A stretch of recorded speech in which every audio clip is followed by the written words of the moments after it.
30-minute reviews, Beware of Spoilers, and Exploring Hyperspace Lanes are all available ad-free. But if you want to support the show, you can go to bewareofspoilers.com and click the support button that's available on the Spotify website. Thank you.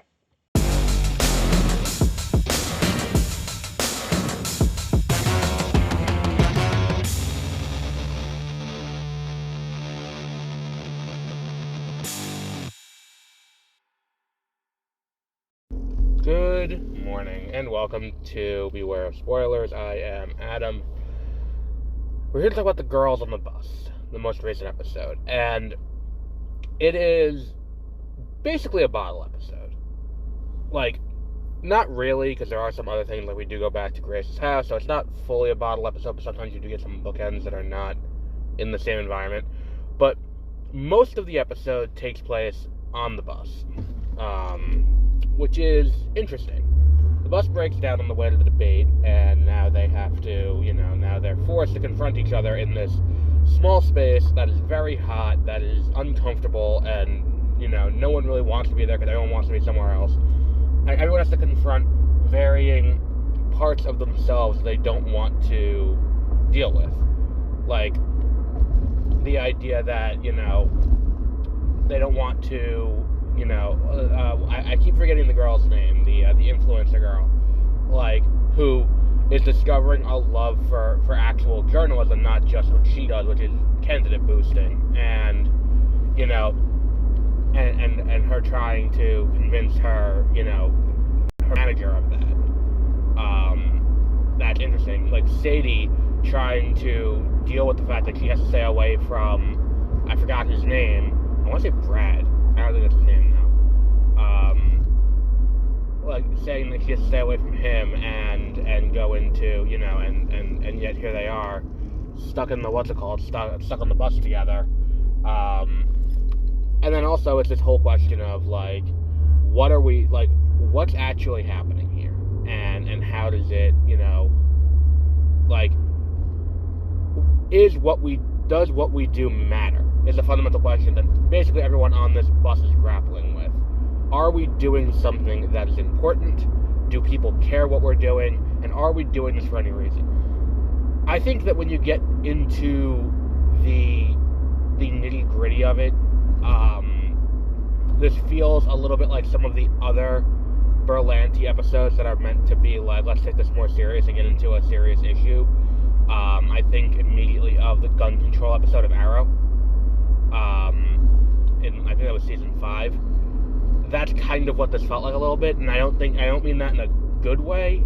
It's one of those things where, it feels like it's trying to get its point across, but at the same time, it doesn't really have too much of a point it's trying to make. It's just kind of like what I thought Civil War was going to be, which is this kind of aggressive centrism. That's kind of what this is.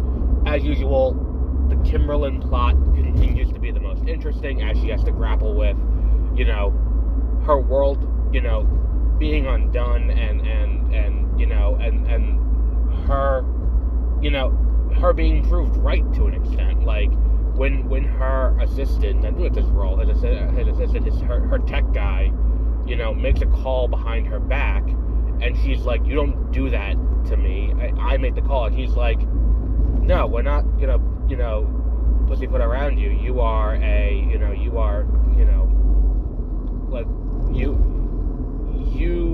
you're the token that we keep here, so people don't think we're as racist as we are, and I'm not going to, you need, and then for Sadie to go, they need you more than you need them.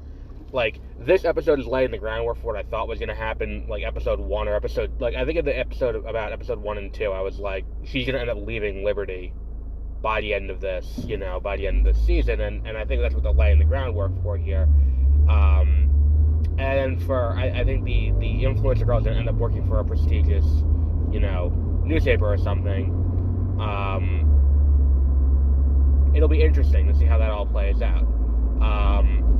I think next episode we're going to get into an abortion debate, if I'm being honest. I think that's where the show is going.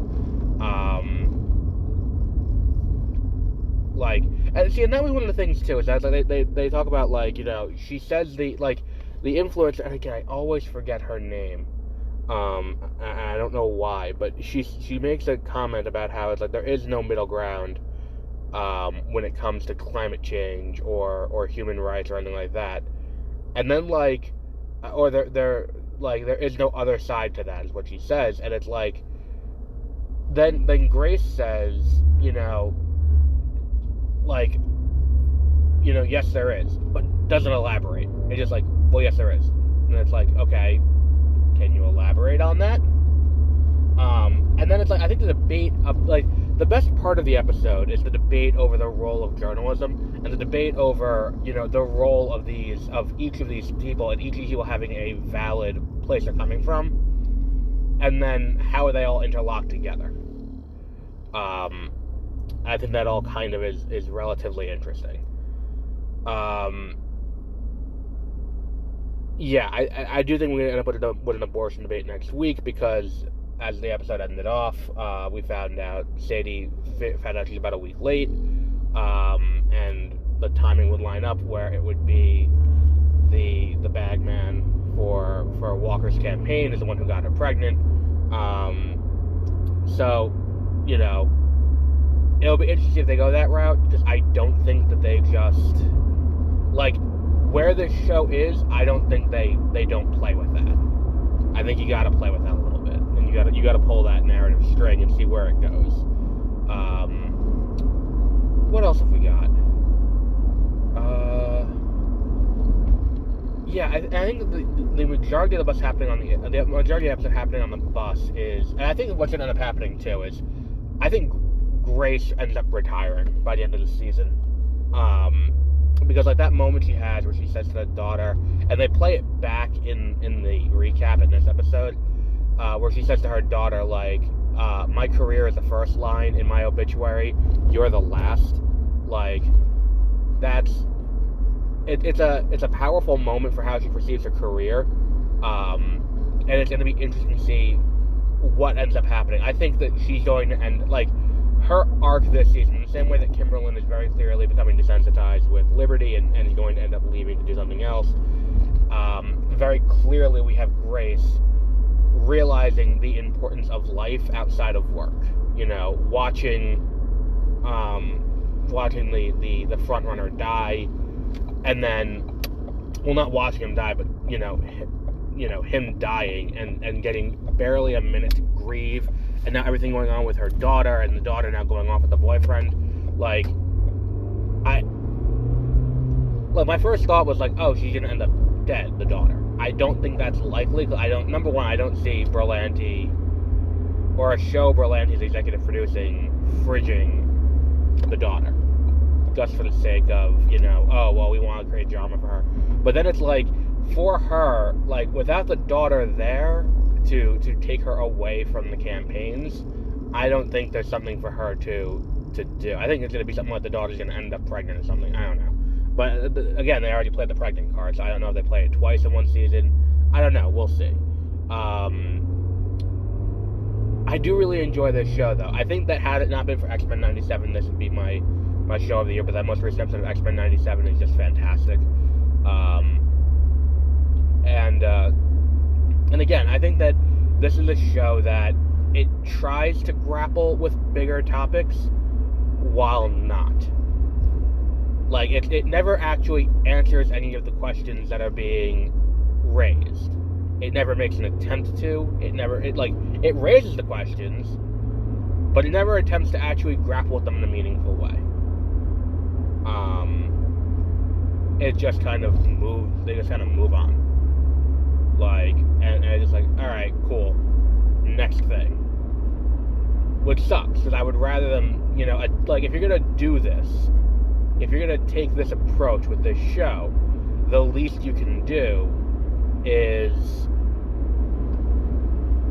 keep it kind of, like, at least deal with what you're raising. Like, at least have a meaningful conversation about what you're raising. But I think that the issue is that requires way more research to actually find out what it is. You can kind of suss out what the middle wants, which is stagnation, and then kind of just, circle every conversation back to that, without actually grappling with what fundamentally is demanded by, why the fuck would you think that gas station is open? What the fuck is wrong with you? You ever witness something so stupid it just kind of catches you off guard? But yeah, that's kind of where we are on that. I think that's a good place to wrap up for today. That was episode 7. So we got 3 more of these? 8, 9, 10? Yep, 3 more? Alright. I'm enjoying the show. So this week we also have, tomorrow we're talking about Fallout, the new Amazon, the new Amazon Prime show, which I'm enjoying to a degree I was not 100% anticipating. Then there was, The Diplomat? No, that's the show with Kerry Russell on Netflix. The Informant, The Imposter, the new show with Robert Downey Jr. on the Max, or on HBO, but it'll also be on Max. We'll be doing that Monday evening, because Monday mornings I do have something where I would record, I can't. So Monday evening we'll be doing the whatever that show is called. I forgot what it is. The International Man of Mystery. It's the something. I know that. I don't remember what it's called though. But that'll be tomorrow morning. I'm sorry, not tomorrow morning. Monday evening. But yeah, we'll wrap up there for today. And until our next episode, have a great rest of your week.